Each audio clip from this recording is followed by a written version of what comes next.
Hello, and welcome to another edition of Espresso Jam's Entrepreneurial Journeys. I have with us today 𝐗𝐸𝐸, and he was one of the first persons to make a living consulting on LinkedIn, consulting individuals, business owners like you and me, and his almost 300 recommendations on his LinkedIn profile is proof to how he's helped. And this is going to be such a fun, informative episode. 𝐗𝐸, welcome to the show. Hey, good to be here. I forgot my espresso, but I'm well caffeinated, I assure you. Well, that's very good. I have my espresso with a white cup today. There you go. Yes, just finished that. It helps things along. Great. 𝐗𝐸, where do you hail from today? I hail from the greater Chicago area. I am a Chicago born and bred guy, although I do reside out here in the suburbs and Midwest. I have those Midwestern sensibilities, Joe. Midwestern sensibilities. Hey, supposedly. I was in the Chicago area myself for a while in Evanston. Well, I grew up in Wilmette, which is the bordering community. So right there, yes. Lived in the city, met my wife, did the typical pattern of living in the city for a while, loved it. Moved out to the suburbs, had kids. Now we're in the empty nest conversation, looking to maybe go back into the city. You know how these things work. It's a cycle of life, my friend. Absolutely. Great. And it is really an honor to have you here on the show. I know you've been working with LinkedIn for a long time, and a lot of our listeners have LinkedIn profiles. I would say most of them do. I would hope so by now. You're listening to Espresso Jams. Short, concentrated, delicious conversations about business, technology, and entrepreneurship. If you're just starting out on your business adventure or you're a seasoned business professional, I'm sure you'll find value in these short conversations. Espresso Jams is brought to you by 𝐏𝐸, providing the tools, insights, and transformative structures to help you reach your business summit. I'm your host, Joe Matz. Let's get started. So how did this get started, 𝐗𝐸? Where did you come from before you were doing the LinkedIn thing? I look at LinkedIn as really the culmination of everything for which I've been trained, Joe. In undergrad, I studied English as a pre-med student. I got my bachelor's in English. I was going the medical school route. It was Dad's plan, not mine. And I actually did make it into medical school on my third try. I was groomed to be a physician from an early age.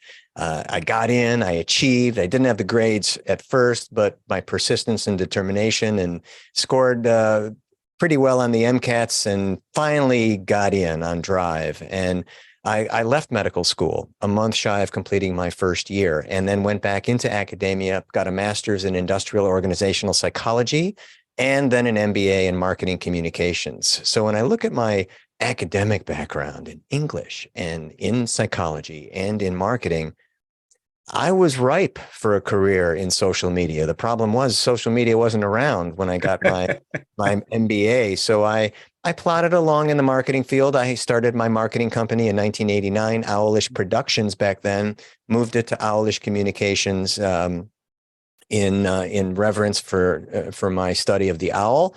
And when I met LinkedIn, when I locked eyes with LinkedIn in 2006, it was love at first sight, and I've never shut up about it. So I really have kind of come from the marketing world. At the time, I was writing website copy and internal communications for companies, and just transitioned effortlessly and seamlessly to the LinkedIn space and became a LinkedIn consultant within a few weeks of creating my account. Wow. Okay. And your production company or your communications company is Yes. Owlish. Yes. How like about as in like an owl? Where on earth do you get that from? And the story goes that in junior high school, what folks called middle school today, I was assigned to do a theme project in science, and it could be on any topic in science as long as it was science. And back in the day, my sister was in a ceramics class and she was doing owl sculptures. And there was a lot of owls, stationary owl figurines in my house. And I decided on the owl. And I did my theme paper on the owl. She had entered an owl in an art fair and did not win, place, or show. And she was ready to throw away the owl. She was really upset. And I grabbed it, saved it, and that owl sits out of frame right now, but it's over here to the right in a shadow boxed frame.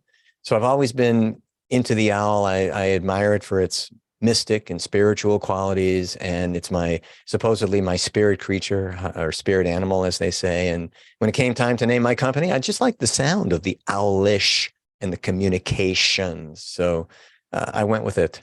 Gut instinct. It worked. It worked. And I'm glad it did. It does sound nice. And everyone thinks of the owl as a wise bird. Yes. Wisdom, huh? Yes.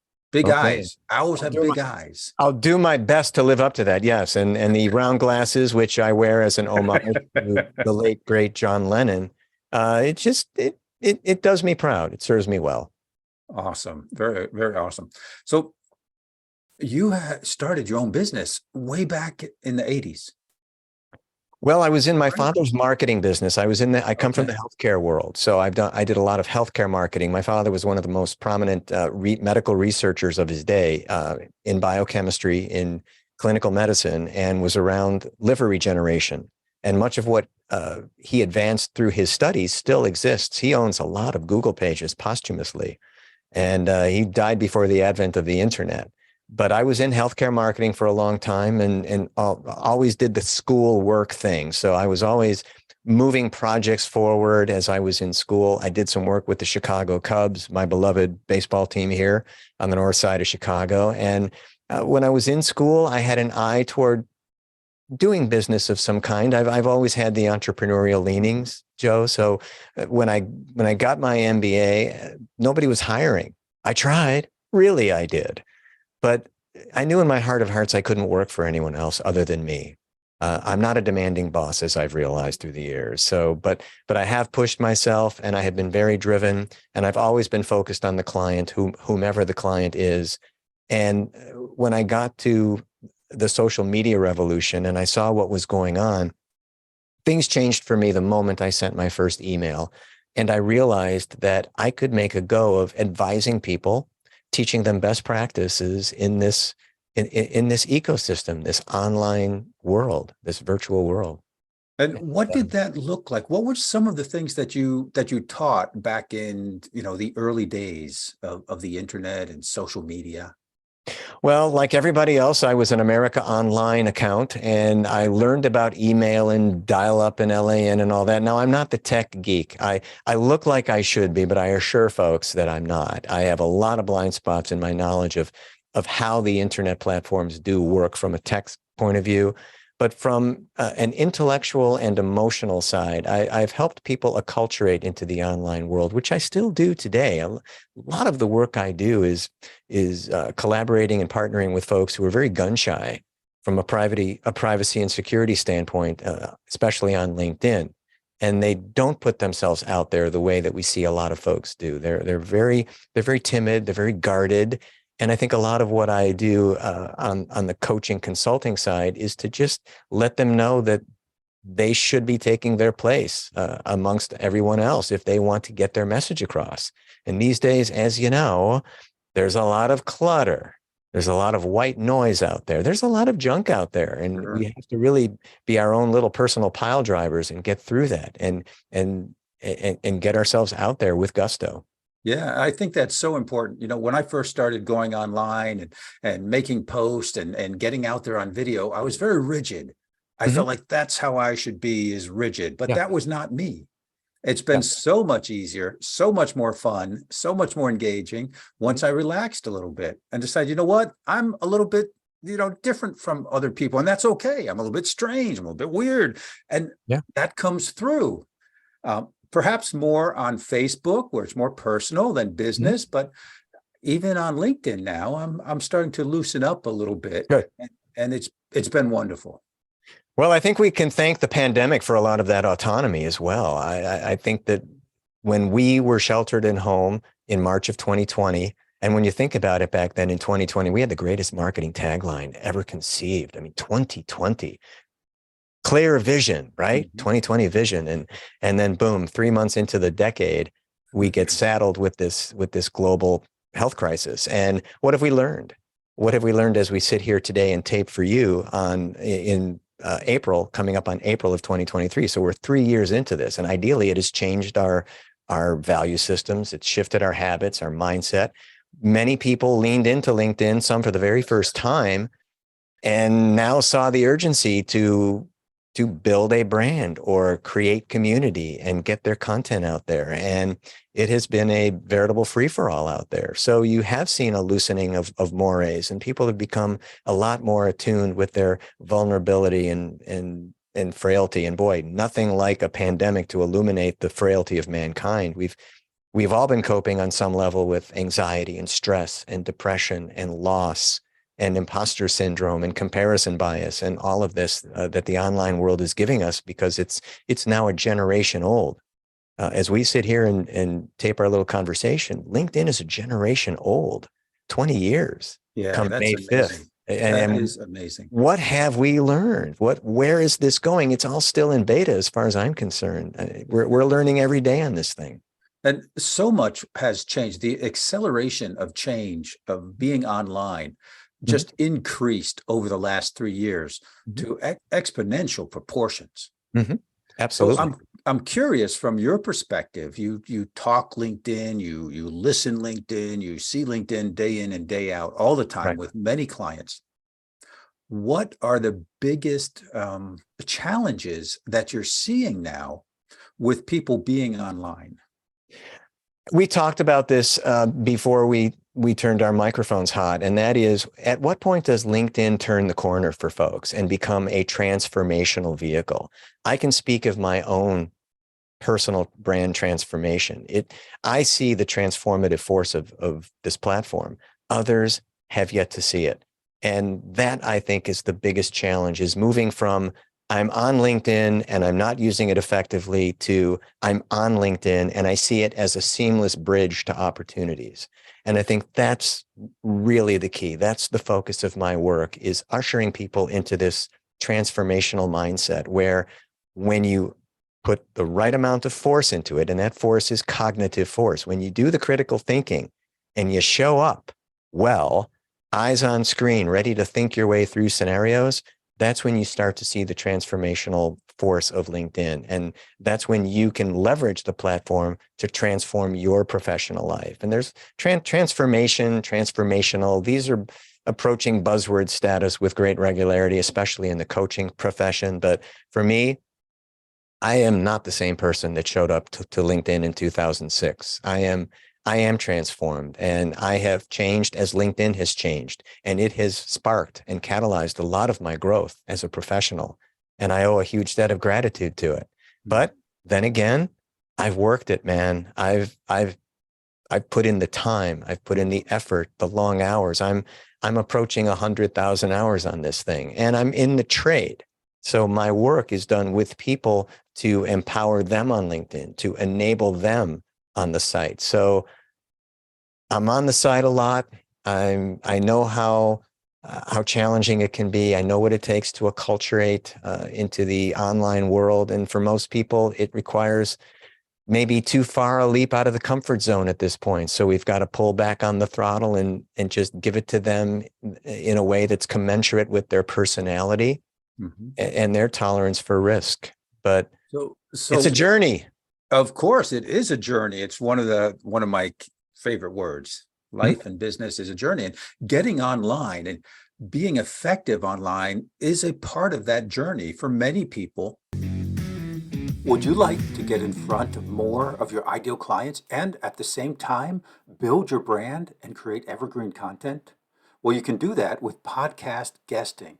This very moment, you're listening to a podcast that may have been published today or 3 weeks ago or 3 years ago. In a very real sense, you're engaging with the speakers, hopefully enjoying yourself and learning something new at the same time. And you're getting to know the guest and how they help their clients, their customers, and the problems that they solve. You may even be their ideal client and want to learn more about them and download one of their free resources you can find in the show notes, or maybe even become a client of theirs. See, when you're a guest on a podcast, you will enjoy that same kind of engagement It is perhaps the easiest, most cost-effective way to get in front of new audiences.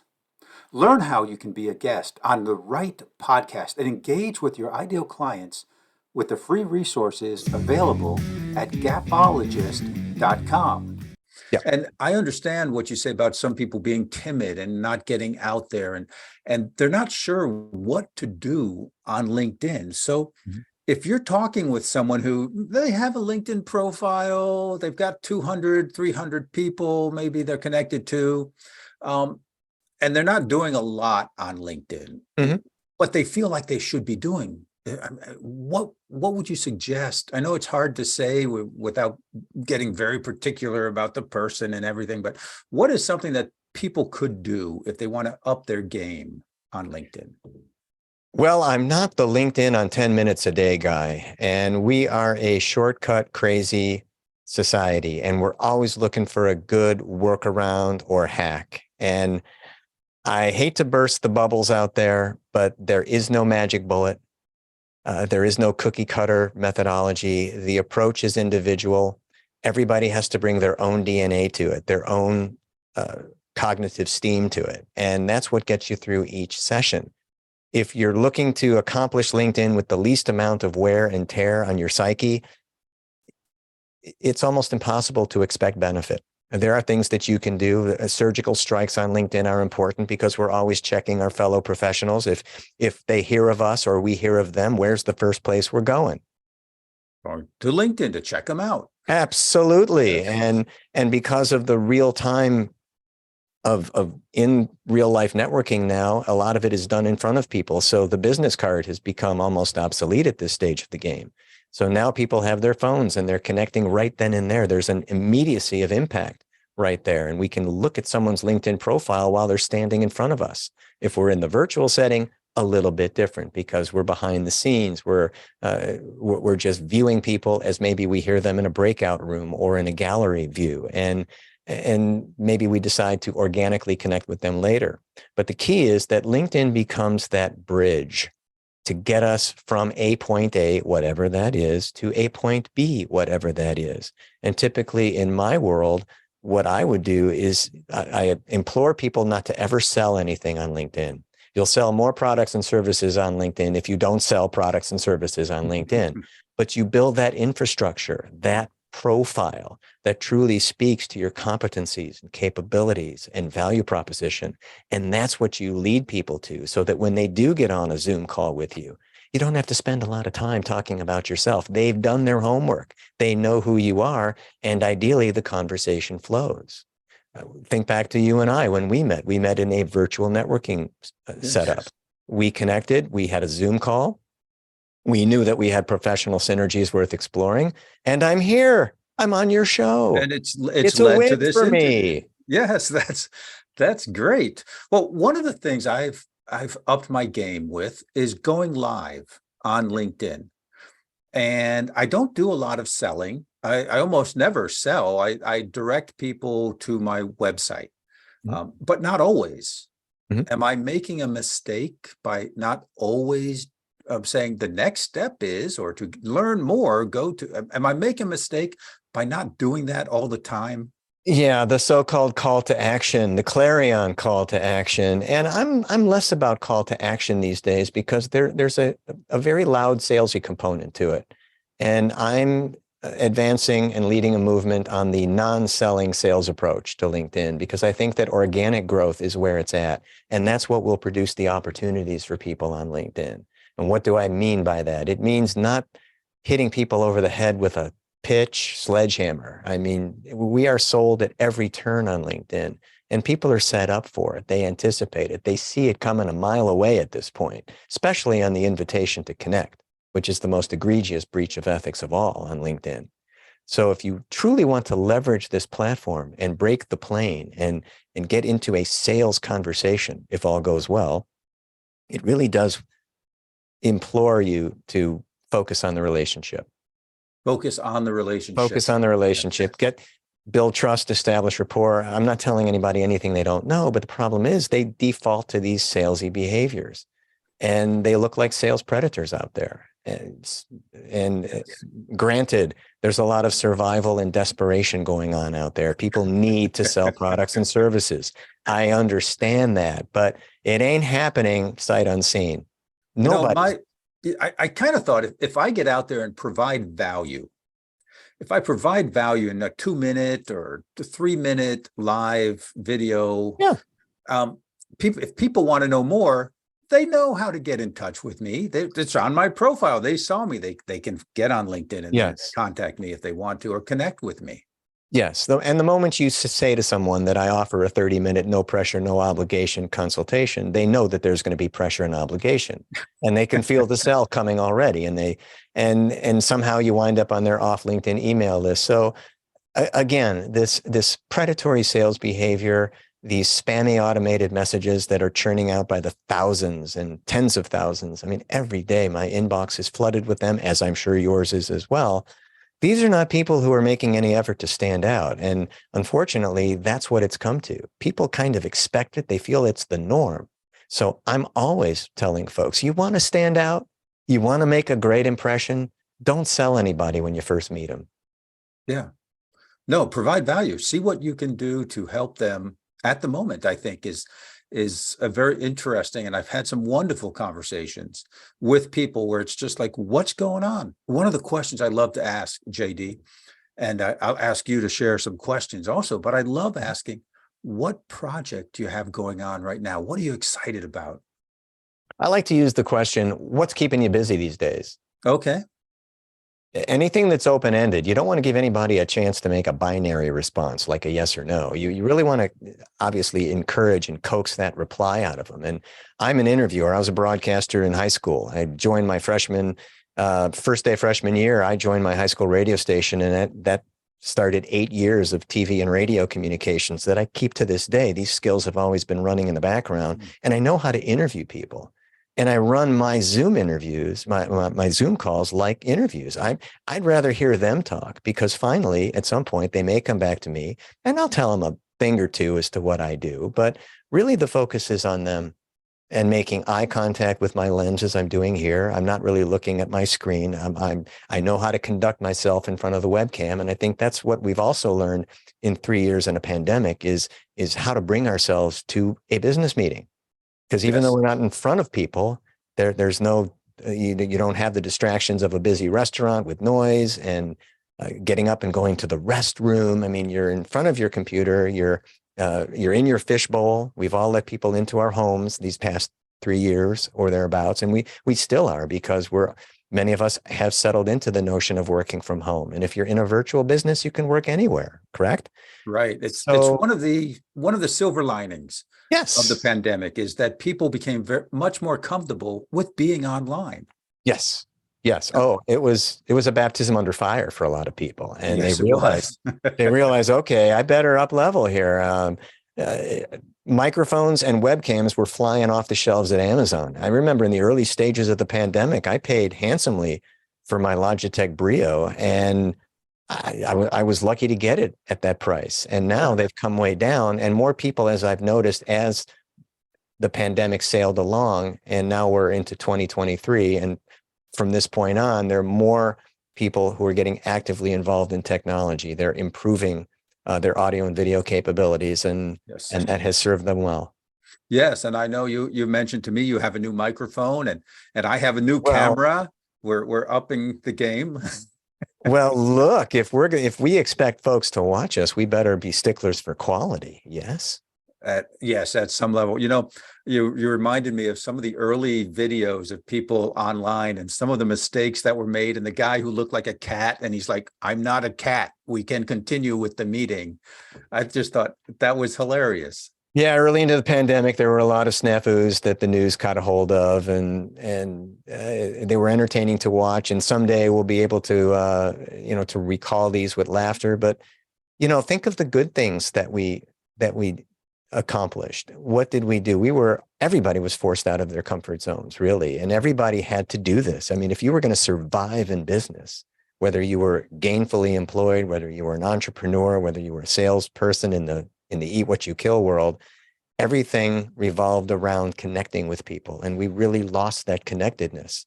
And LinkedIn was there to absorb the shock. And Zoom, talk about a company in the right place at the right time.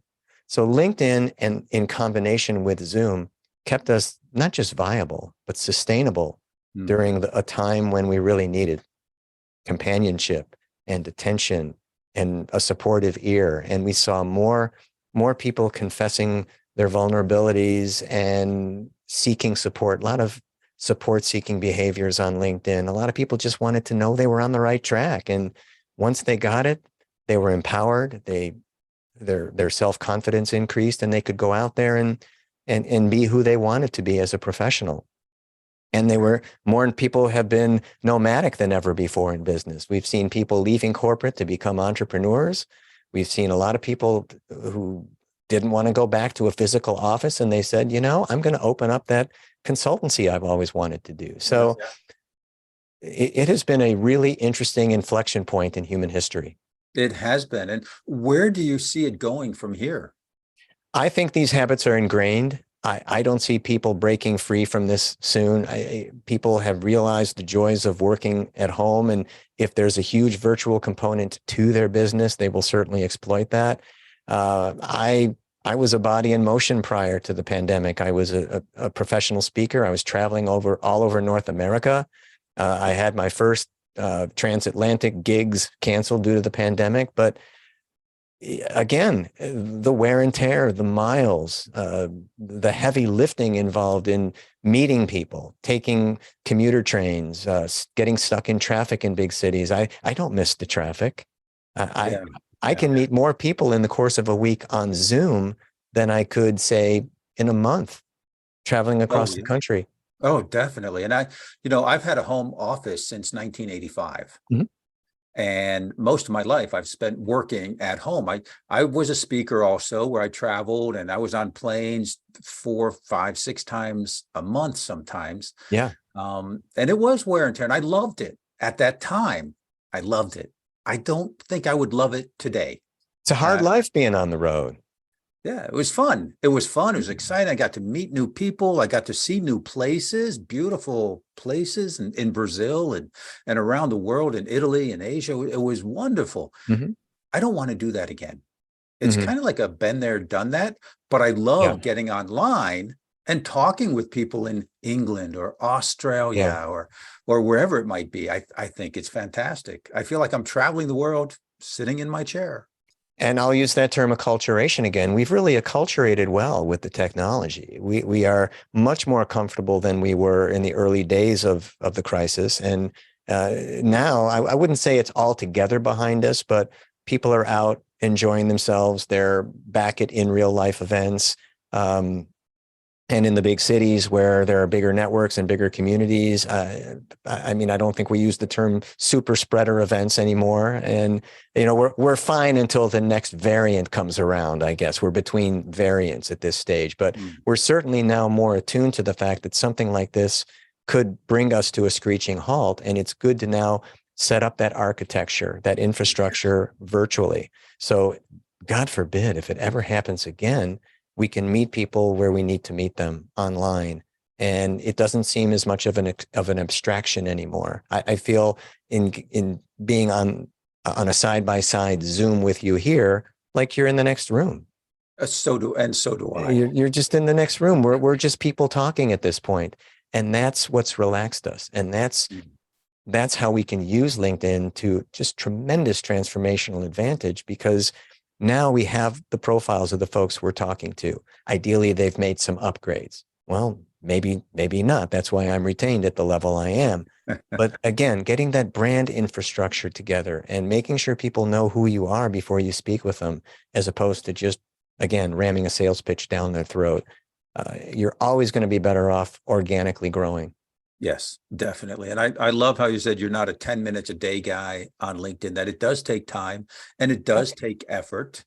And it really does. And I get, it kind of bothers me when I see the people coming up. It's like, build your LinkedIn, get 1,000 followers today on LinkedIn, or make 5 sales today on LinkedIn. I'm thinking, what are they really, I don't identify with it. It doesn't convert.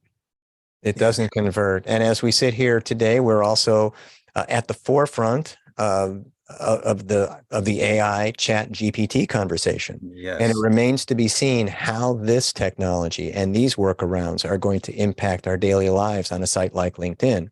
Because basically the way I'm feeling about it right now, as we sit here and tape, coming up to April 2023, when all of this stuff is so damn new, is the whole 3-year authenticity conversation is out the window, because our authenticity will be called into question if we use programs like ChatGPT. People are going to want to know, hey, did you write that or did a machine write it? Right, right. And automation is the antithesis of authenticity. One of the things 10 times real fast. One of the things I love about podcasting and being a host and being a guest and doing lives on LinkedIn and Facebook, wherever that might be, I'm me. I am not an AI person. Are you sure? Not AI. I'm not talking to deep fake Joe. I hope not, because I don't know where the real Joe is if you're doing that. Man, it's scary. I really have to say it's scary. And it's like anything else that's put into human hands. We would love to see folks use this for the greater good. But unfortunately, there are going to be people who find ways to exploit it and put people into danger or compromise intellectual and emotional well-being with this. I mean, look, let's be real. I didn't read Moby Dick the first time it was assigned to me. I used the Cliff Notes to get through the theme paper. And I think that, nowadays I look at this stuff as like the great Cliff Notes of the internet world. If you want a 2,500 word white paper at your fingertips in seconds, okay, spit a few commands into this machine, but there's a process involved and a uniquely human element to creativity that I think is in danger here. And I don't know what we're going to see. I mean, it's permeated Major League Baseball. They're going to have robots calling balls and strikes pretty soon. Yeah, I have a feeling the authenticity and the human connection is going to take another level, because it's so easy to automate that. It's so easy to fake that the actual real connection is going to increase in importance. Yeah. And that's what I'm hoping for. And I'll do what I can to work towards that also. I'm rooting for the guys that tell you that what you're reading online is automated. I'm rooting for the guys who develop the software to prohibit this kind of thing from going out. And again, everything I've ever done has been original and exemplary. I don't borrow. I don't really pay attention to what others in my trade do. I don't do full-on competitive intelligence because I don't want my perspective contaminated. I really bring my experience, my thought patterns, my sequence of proteins to the equation. And I put out original work. I'm engaged to write original work. That's how I make my livelihood. So I'm not using templates. I'm not using machine-generated programs. I don't think that's what the receiver wants. The receiver wants to know that this is something coming from the human being that they're engaged with, interacting with. And if they're hiring this person, they're going to get the human output. They're not going to get machine output. So important. So important. I'm sure we could talk about AI and the impact that it's had and the impact it possibly will have in the future for a long time to come. But JD, we're coming to the end of our interview here. Time flies when you're having fun. It does. It certainly does. Do you have any initiatives or any gifts, anything you'd like to leave with our audience or could give our audience? I'd like to convey the power of the LinkedIn creator mode, and I currently write a newsletter. We've mentioned LinkedIn Lives. LinkedIn also has been giving creators multiple channels through which to message others and express themselves. I like the newsletter. I think the newsletter catches people where they most want to be, and that is reading something on their own time. And I run a newsletter. I publish a newsletter called the LinkedIn Style Guide, and I'm really trying to assert myself on this level, borrowing from what I've learned in the men's fashion industry about style, human style, the art and science of style. So I think that that's important. How we present ourselves, our mode of expression, our mannerisms. I think that's what's most important these days. So folks can go to my profile and they'll see right in my featured section, the LinkedIn Style Guide.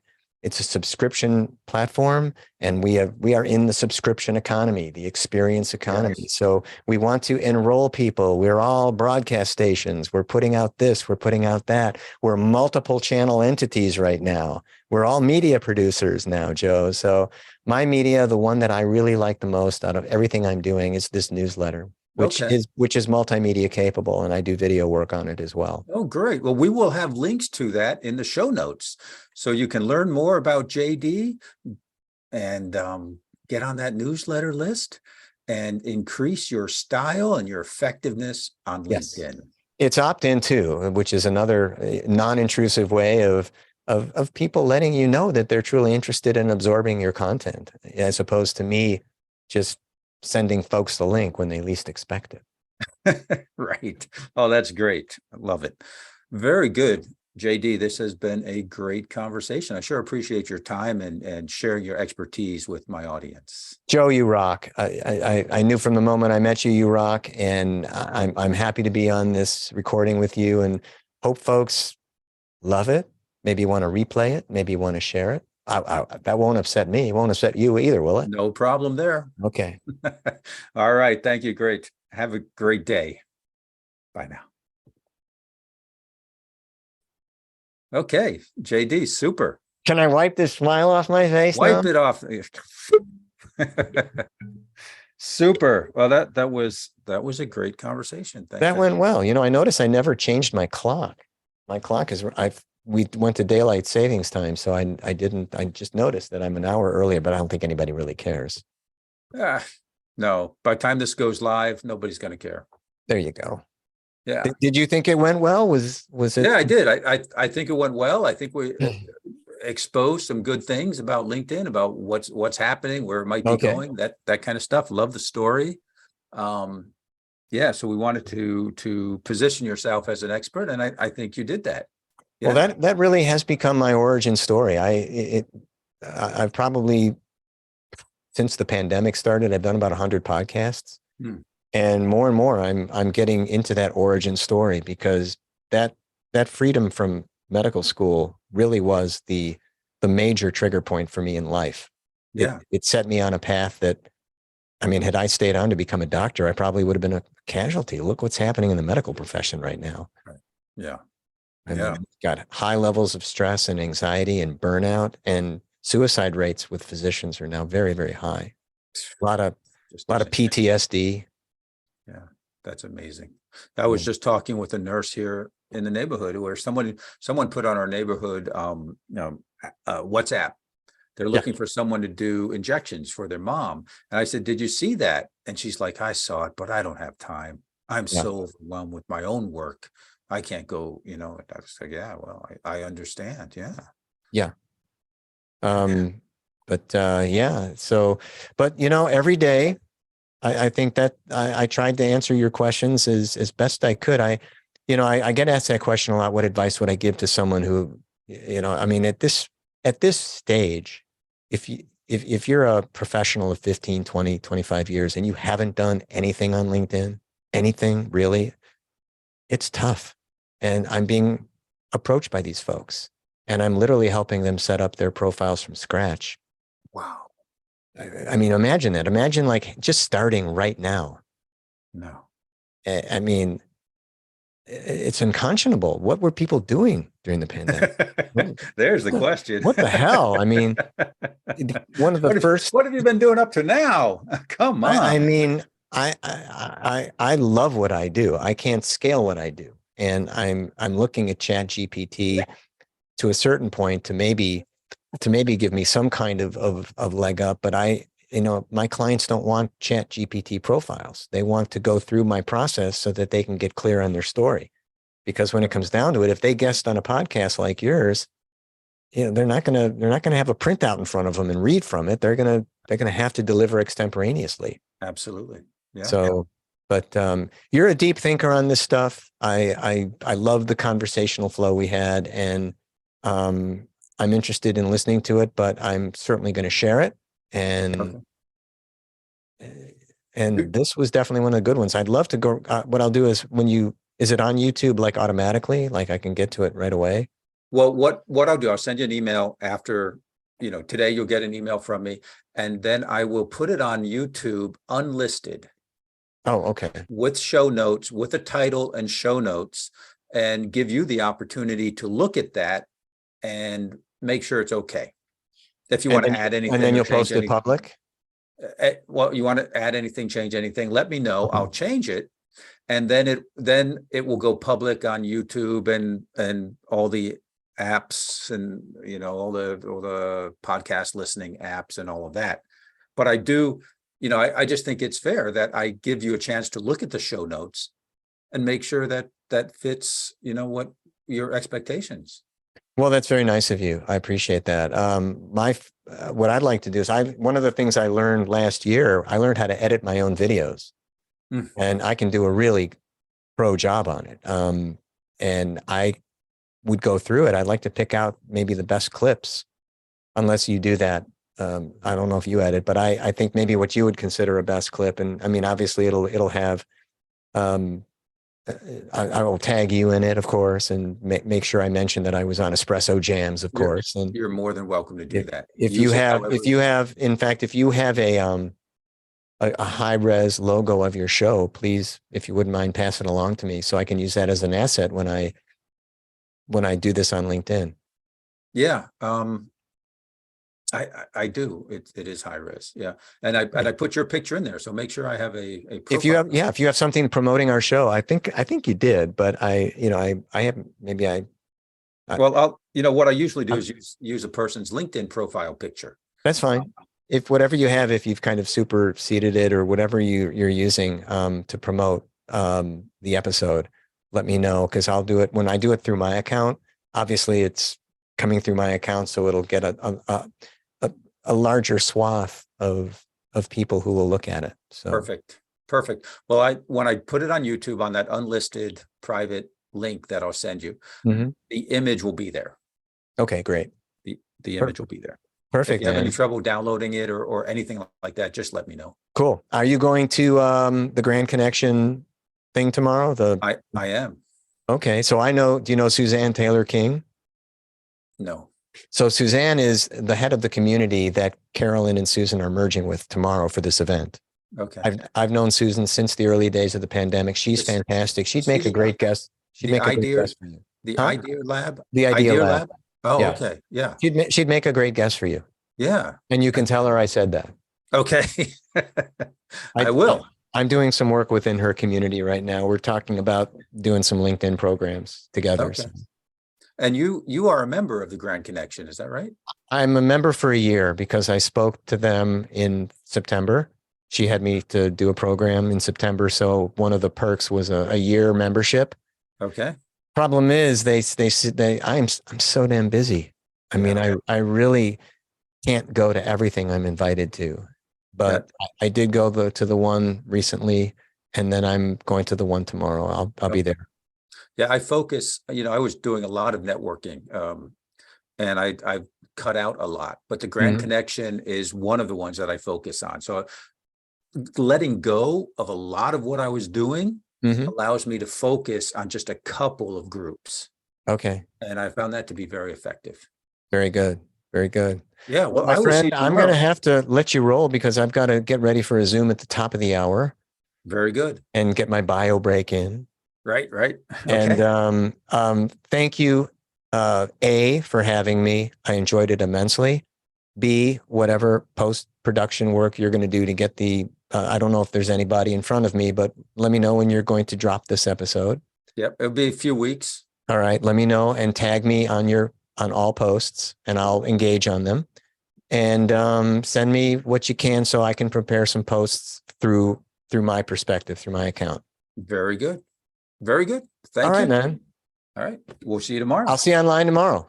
Bye now. Bye-bye. Thank you for listening to Espresso Jams. If you like what you heard, please subscribe on your preferred channel and never miss another episode.